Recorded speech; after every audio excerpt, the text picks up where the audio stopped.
Perkenalkan, nama saya Oktopantas Manulang. Di video kali ini saya akan menjelaskan materi pengenalan sistem komputer dan sistem operasi. Adapun pokok bahasan sebagai berikut, yaitu komponen sistem komputer, posisi sistem operasi di dalam sistem komputer, peran sistem operasi di dalam sistem komputer, riwayat sistem operasi. Oke, yang pertama, komponen sistem komputer.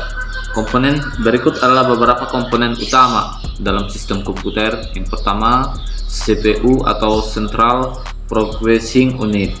CPU adalah otak dari komputer. Ini adalah komponen yang bertanggung jawab untuk menjalankan instruksi-instruksi yang diberikan oleh perangkat lunak dan mengkoordinasikan operasi seluruh sistem.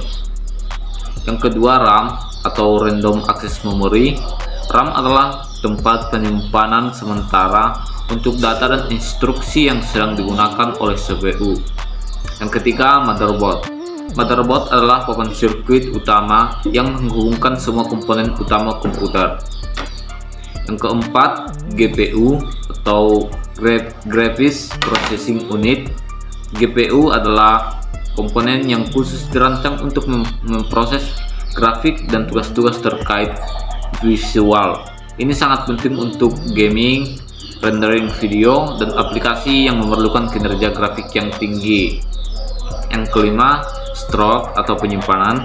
Sistem komputer memiliki dua jenis penyimpanan utama. Yang pertama, hard disk atau HDD, digunakan untuk penyimpanan data jangka panjang.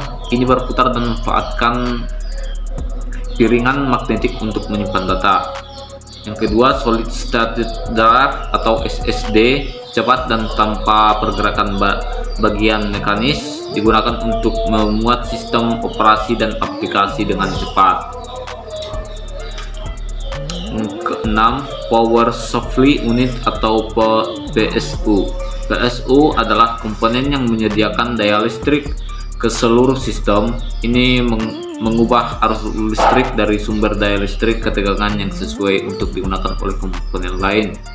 Yang ketujuh, optical drive.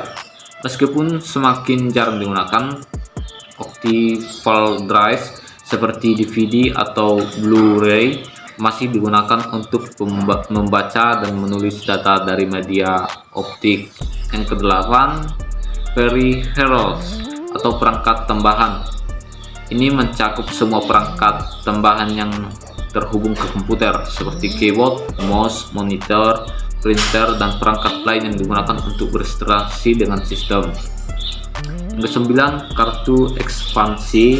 Kartu ini adalah perangkat tambahan yang dapat dipasang pada motherboard untuk meningkatkan fungsionalitas sistem. Contohnya seperti grafis tambahan, kartu suara, dan kartu jaringan. Yang ke-10, cache atau caching. Cache adalah kerangka fisik yang melindungi dan mengatur semua komponen komputer. Ini juga berfungsi sebagai sistem pendinginan dengan menyediakan aliran udara yang tepat. Oke, yang ke-11, sistem operasi, operating system. Sistem operasi adalah perangkat lunak yang mengelola sumber daya komputer dan memberikan antarmuka pengguna untuk berinteraksi dengan komputer. Yang ke-12, perangkat lunak aplikasi. Ini adalah program-program yang dijalankan pada komputer untuk melakukan tugas-tugas khusus seperti pengolah kata, spread, head, atau penambahan weight, dan sebagainya. Yang ke-13, perangkat koneksi atau connectivity device. Ini termasuk kartu jaringan, router, dan modem yang memungkinkan komputer terhubung ke jaringan internet dan perangkat lain. Oke. Yang kedua, posisi SO di dalam sistem komputer.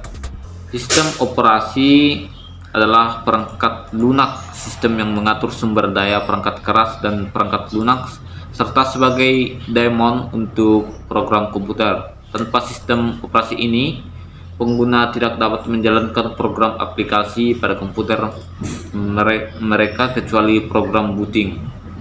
Sistem operasi secara umum terdiri dari beberapa bagian. Yang pertama, mekanisme boot.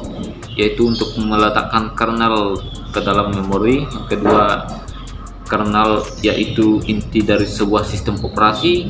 Yang ketiga, command interpreter atau shell yang bertugas membaca input dari pengguna. Yang keempat, pustaka-pustaka yaitu yang menyediakan kumpulan fungsi dasar dan standar yang dipanggil oleh aplikasi lain.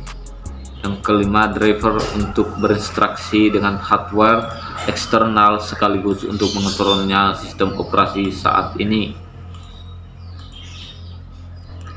Oke, yang ketiga, peran sistem operasi dalam sistem komputer. Sistem operasi Operation System (OS) adalah salah satu komponen paling penting dalam sebuah sistem komputer. Posisi sistem operasi dalam sistem komputer adalah sebagai berikut. 1. Manajer sumber daya. Sistem operasi bertindak sebagai manajer sumber daya komputer. Ini mengolah akses ke perangkat keras seperti CPU, RAM, hard drive, dan perangkat input atau output. Yang kedua, antarmuka pengguna. Sistem operasi menyediakan antarmuka pengguna yang memungkinkan pengguna berinstruksi dengan komputer. Yang ketiga, manajer file. OS juga bertanggung jawab atas manajemen file dan directory. Ini memungkinkan pengguna untuk membuat, mengedit, menghapus, dan mengorganisir berkas dan folder pada sistem komputer. 4. Jalankan dan kelola aplikasi. OS memungkinkan pengguna untuk menjalankan berbagai aplikasi dan program. Oke.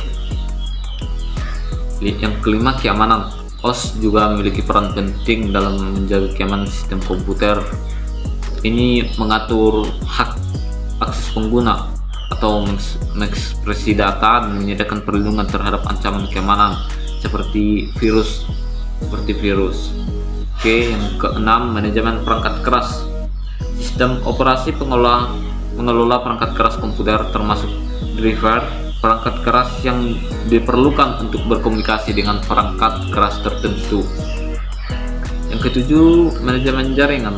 Sistem operasi juga bisa memiliki fitur manajemen jaringan yang memungkinkan komputer terhubung ke jaringan lokal atau internet. Yang kedelapan, manajemen energi. Beberapa sistem operasi, terutama yang digunakan pada perangkat mobil, memiliki fitur manajemen energi yang memungkinkan penghematan daya baterai dengan mengatur daya pada perangkat keras. Oke, yang keempat, riwayat sistem operasi. Riwayat sistem operasi mencakup evolusi dan perkembangan sistem operasi dari awal hingga saat ini. Berikut riwayat sistem operasi. Yang pertama, tahun 1940-an sampai 1950-an, awal perkembangan sistem operasi. Pada awal komputasi, komputer tidak memiliki sistem operasi seperti yang kita kenal saat ini. Yang kedua, pada tahun 1960-an, batch processing atau multiprogramming. Pada dekade ini, konsep batch processing dan multiprogramming muncul. Yang ketiga, 1970-an, munculnya sistem operasi komersial. Pada tahun 1970-an, sistem operasi komersial mulai bermunculan seperti Unix, VMS, dan MS-DOS. Yang keempat, 1980-an, komputasi personal dan Windows. Munculnya komputer pribadi mengubah lanskap komputasi. Pada tahun 1985, Microsoft merilis Windows 10 yang menjadi fondasi bagi keluarga sistem operasi Windows yang terus berkembang. Yang kelima, 1990-an, pertumbuhan internet dan sistem operasi baru. Munculnya internet mengubah cara sistem operasi berinteraksi dengan dunia luar. Microsoft merilis Windows 95 yang sukses secara komersial. Yang keenam, tahun 2000-an atau mobil OS dan cloud computing. Sistem operasi mobil seperti iOS atau Apple dan Android atau Google memulai mendominasi pasar smartphone. Cloud computing memengaruhi cara aplikasi dan data simpan dan diakses melalui sistem operasi. Sekian dulu video dari saya, terima kasih.